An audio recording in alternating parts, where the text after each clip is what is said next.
नमस्कार दोस्तों, एक बार फिर से स्वागत है आपका डेटा साइंस वाले के यूट्यूब चैनल में। आज हम एज ए सॉफ्टवेयर इंजीनियर आपकी लाइफ का सबसे इंपॉर्टेंट टॉपिक यहाँ पढ़ाने जा रहे हैं। ये होने वाला है गिट और गिटहब के बारे में।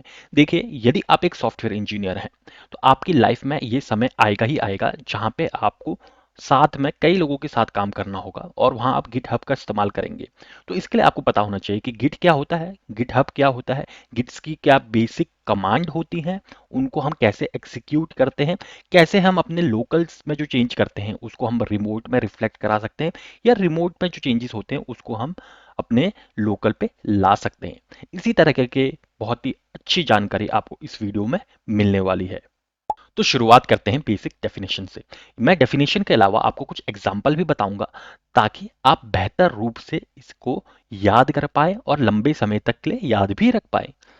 देखिए, सबसे पहले गिट क्या होता है। गिट हमारा एक डिस्ट्रीब्यूटेड वर्जन कंट्रोल सिस्टम है। एक उदाहरण लेते हैं। मान लीजिएगा कि आप डेटा साइंस के किसी प्रोजेक्ट में काम कर रहे हैं। अब डेटा साइंस में कई सारी चीज़ें करनी होती है। अभी तक यदि आपने इंडस्ट्री में वर्क नहीं किया है तो आपको मैं एज अ बिगनर समझाता हूँ कि आप एक प्रोजेक्ट में काम कर रहे हैं, छोटा सा डेटा साइंस का प्रोजेक्ट है। एग्जाम्पल लेते हैं हाउसिंग प्राइस प्रिडिक्शन का, जहाँ पे हमें प्रिडिक्ट करना होगा कि हाउसिंग प्राइस क्या होने वाली है। अब इसके लिए हमें सबसे पहले क्या चाहिए, डेटा चाहिए। यानी कि एक व्यक्ति होगा जो कि हमारा डेटा कलेक्ट करेगा, उस डेटा को क्लीन करेगा, फिर वो डेटा अपना आगे पास करेगा एक्सप्लोरेटरी डेटा एनालिसिस के लिए या डेटा रैंगलिंग के लिए। तो मान लीजिएगा कि ये एक व्यक्ति है, डेटा एनालिस्ट है, जो ये सारी चीज़ें कर रहा है। उसके बाद एक हमारा एमएल इंजीनियर होगा जो इस डेटा के ऊपर कुछ मॉडल्स को रन करेगा और उस मॉडल की एक्यूरेसी चेक करेगा और इवेल्युएट करेगा। फिर उसके बाद ये जब हमारा मॉडल बन के तैयार हो गया तो अब इस सारी चीज़ों को हमें पास ऑन करना पड़ेगा, क्योंकि हमें इसको किसी को पास करना ना, ये सारी चीज़ें किसी को देनी है ताकि वो भी तो पता कर पाए कि हाउसिंग प्राइस कैसे होगा, आगे कैसे करके बढ़ेगा। तो उसके लिए मान लीजिएगा आपके पास डेवऑप्स इंजीनियर एक उपलब्ध है जो कि इन सारी चीज़ों को एज अ पाइपलाइन वो कहीं किसी क्लाउड में सेव कर पाए और आपको किसी वेबसाइट के या फ्रंट एंड के थ्रू ये सारी चीज़ें मिल पाए। तो एक छोटा सा एग्जांपल ये हमने लिया। तो यहाँ पे आपने देखा कि हमारे 3 से 4 टीम के व्यक्ति लग रखे हैं। तो यानी कि गिट के में आप एक ही समय पे सारे की सारा जो डेवलपमेंट है वो कर सकते हैं। इसका मतलब कि यदि कोई डेटा क्लीनिंग कर रहा है तो इसका मतलब ये नहीं कि जब तक उसने डेटा क्लीनिंग नहीं की है तो आगे वाला काम हो ही नहीं सकता। वो अपना डेटा क्लीनिंग करते रहेगा। ठीक है, पहले रॉ डेटा, तो तब तक रॉ डेटा में ही जो मशीन लर्निंग इंजीनियर है वो उसी में मॉडल बनाता रहेगा। तो ऐसे ऐसे करके मतलब जब तक एक काम हो रहा है तो ऐसा नहीं कि दूसरा काम रुक गया है, साइमल्टेनियसली सारे सारे काम हो रहे होते हैं।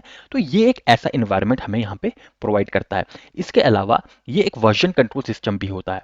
इस वर्जन कंट्रोल सिस्टम को समझने के लिए एग्जांपल लेते हैं एक मशीन लर्निंग इंजीनियर का। जैसे कि मैंने बताया कि हाउसिंग प्राइस प्रिडिक्शन एक हमारी रिग्रेशन प्रॉब्लम होगी। तो अब रिग्रेशन के लिए हमारे पास कई सारे हमारे पास मॉडल्स उपलब्ध हैं। जैसे लीनियर रिग्रेशन से स्टार्ट करते हैं, तो हो सकता है कि वो व्यक्ति लीनियर रिग्रेशन से स्टार्ट कर रहा है। तो इस केस में हम अपना इवोल्यूशन क्राइटेरिया, तो इस केस में हमारा इवैल्यूएशन क्राइटेरिया मान लेते हैं कि एक्यूरेसी होगा, कि जिसकी जितनी ज़्यादा एक्यूरेसी आपका रिजल्ट उतना अच्छा। तो सबसे पहले लीनियर रिग्रेशन की बात करते हैं। तो उस व्यक्ति ने पूरा का जो पूरा कोड में चेंजेस किए और उसने कहा कि ये लीनियर रिग्रेशन के ऊपर इसको ट्रेनिंग देते हैं। अब ट्रेनिंग दी तो उसने 80% डेटा ट्रेनिंग के लिए यूज़ किया, 20% डेटा उसने टेस्टिंग के लिए यूज़ किया। अब उसका लीनियर रिग्रेशन मॉडल में आई एक्यूरेसी 70%। फिर उसने कहा यार एक काम करता हूँ, मैं इसका जो ट्रेनिंग डेटा होता है ना वो थोड़ा सा कम कर देता हूँ, 70% रख लेता हूँ, टेस्टिंग डेटा 30% रख लेता हूँ। अब जो एक्यूरेसी हो गई तो वो होगी 77% लेट से। फिर उसने कहा यार एक्यूरेसी में मज़ा नहीं आया, अब मैं क्या करता हूँ ना, इसको लीनियर रिग्रेशन ना यूज़ करके डिसीजन ट्री का यूज़ करता हूँ। तो उसने मॉडल चेंज कर दिया। अब उसने मॉडल चेंज किया, फिर उसने उसी डेटा में उतने ही ट्रेंड और टेस्टिंग डेटा में उसने यूज़ किया डिसीजन ट्री को और उसने पाया एक्यूरेसी 80% है। अब उसको मज़ा आने लग गया। अब वो कहता है कि इसके पैरामीटर चेंज कर देता हूँ, कि कुछ पैरामीटर की डेप्थ कितनी होनी चाहिए डिसीजन ट्री की, वो चेंज कर देते हैं। उसके अलावा नंबर ऑफ स्प्लिट जो है वो भी चेंज कर देते हैं। तो अब इसको मज़ा आने लग गया, तो उसने देखा एक्यूरेसी 83% होगी। फिर वो लगातार ऐसे चेंजेस कर रहा है। लेकिन एक बार ऐसा कुछ चेंज कर दिया है कि उसने जो एक्यूरेसी 83% एक समय पे आ गई है वो दोबारा से घट के 75% आ जाती है। फिर वो कहता है अरे यार ये तो गलती हो गई, मैंने जो चेंजेस किए थे अब मुझे रिवर्ट करना पड़ेगा, कि वापस जाना पड़ेगा यार, कि मेरा वही मॉडल सबसे अच्छा काम कर रहा था उसी पैरामीटर्स के साथ। तो अब वो रिवर्ट करने के लिए दो तरीके हो सकते हैं, या तो कंट्रोल जी करके प्रेस करता रहे, रिवर्ट करता रहे, लेकिन इतना ज़्यादा कंट्रोल जी नहीं होता क्योंकि कई बार आप चीज़ें डिलीट भी करते हो, तो ये तो एक पॉसिबिलिटी नहीं बनती। दूसरी पॉसिबिलिटी है ये कि जब भी वो अपने कोड में कोई भी चेंज कर रहा है, मेजर चेंज, तो उसका एक स्नैपशॉट ले ले, यानी कि उसकी एक फोटो निकाल के या कॉपी बना के रख ले कि इस समय ये एक्यूरेसी आई, सारी चीज़ें वो दे दे कि इस समय पे मैंने ये चेंज किए थे। फिर अगली बार वो ऐसे करके सारी कॉपीज बना के रखे कि जो जो चेंजेस कर रहा है उसका स्नैपशॉट लेके रखते रहे। लेकिन ये जो सेकंड अप्रोच है, इसमें बहुत ज़्यादा टाइम कंज्यूमिंग होगा क्योंकि वो डेवलपर को खुद करना पड़ रहा है, और उसके अलावा इसको मेंटेन करना कि आपको इतने स्नैपशॉट रखें, ये भी एक स्टोरेज कंजप्शन और टाइम कंजप्शन टास्क हो जाएगा। तो ये भी सफल नहीं हो पाया। तो इसी सब को दूर करने के लिए हम यूज करते हैं गिट। अब गिट क्या करता है, जब भी आप कोई चीज कमिट कर देते हो, ठीक है, कमिट क्या होता है इसकी प्रॉपर डेफिनेशन मैं आपको बाद में बताऊंगा। कमिट का मतलब अभी तक आप ये समझिएगा कि आपने गिट के अंदर कुछ डाल दिया और आपने कहा कि ये मेरा एक वर्जन हो गया, ठीक है, ये मेरा एक कमिट हो गया।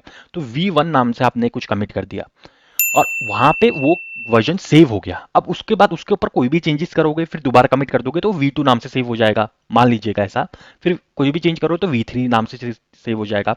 तो हमारे एग्जाम्पल के अनुसार जो पहला वर्जन था लीनियर रिग्रेशन का, उसको V1 मान लेते हैं। फिर उसके बाद जो डिसीजन ट्री का V2 मान लेते हैं, फिर डिसीजन ट्री के साथ कुछ पैरामीटर चेंज को V3 मान लेते हैं, फिर कुछ और चेंजेस को V4 मान लेते हैं। तो यहाँ हमारे एग्जाम्पल के अनुसार जो V4 वाला है वो खराब वर्जन था, उसमें एक्यूरेसी अच्छी नहीं आई थी, अब उसको V2 पे जाना है, तो डायरेक्टली गिट के थ्रू वो उस वर्जन में जा सकता है। तो यानी कि गिट हमारा एक तरीके से टाइम मशीन है कि हमने इससे पहले क्या किया था, तो हम टाइम में वापस जा रहे हैं और हम वापस अपने कोड को उसी स्थिति में पाएंगे। तो उसने हमारी ये दिक्कत दूर कर दी। फिर इसका दूसरा वर्जन आता है जो कि होता है गिटहब। देखिएगा, गिट में जो भी हम चेंजेस कर रहे हैं वो हम लोकली कर रहे हैं, ठीक है, हम अपने लोकल कंप्यूटर पे कर रहे हैं। ये एक सॉफ्टवेयर है जिसको हमें इंस्टॉल करना होता है। लेकिन इन्होंने अब एक ऐसा प्लेटफॉर्म बनाया कि यार तुम गिट में इतने सारे लोग एक साथ काम कर रहे हो। अब ऐसा तो नहीं कि मैं आपको कोड अपना शेयर करते रहूं कि यार ये मेरी रेपो है या ये मेरा फोल्डर है, ये मैं अपनी सारी टीम को दे दूं, और हमें एक जगह कहीं पे तो रखना पड़ेगा उसको, एक जगह की वहीं से एक्सेस करते रहें। तो गिटहब एक तरीके का सोशल मीडिया है, सोशल मीडिया नेटवर्क है कि डेवलपर्स के लिए, जहां पे आप अपना एक रेपो रख लेंगे, और यदि आपने उसको पब्लिक एक्सेस दिया है तो कोई भी एक्सेस कर सकता है उस रेपो को। यदि प्राइवेट दिया है, प्राइवेट के साथ आप कह देते हो कि इसको एक्स वाई जी को आप एक्सेस दे दो, तो आप वो सिर्फ एक्स वाई जी ही उसका एक्सेस ले पाएगा और आप दोनों उस पर काम कर पाएंगे। तो यानी कि ये एक तरीके का वेब बेस्ड प्लेटफॉर्म है। तो गिटहब एक वेब बेस्ड प्लेटफॉर्म है, यानी कि एक वेबसाइट है जो कि आपको थोड़ा बहुत क्लाउड स्टोरेज भी प्रोवाइड करती है कि आपका जो कोड है वो क्लाउड पे रखा गया है, रेपो क्लाउड पे रखी गई है और वहीं से सब कोई एक्सेस कर रहा है, और वहां से आप स्टोर भी कर सकते हो, मैनेज भी कर सकते हो और शेयर भी कर सकते हो अपना कोड। गिट और गिटहब का पॉपुलर होने का क्या कारण है? सबसे बड़ा कारण है कि ओपन सोर्स है, यानी कि इसका स्वामित्व किसी के पास नहीं है, यानी कि इसका कोई मालिक नहीं है, इसने अपनी कोई चीजें छुपा नहीं रखी, सब कुछ इसने क्या रखा है कि आप रखो।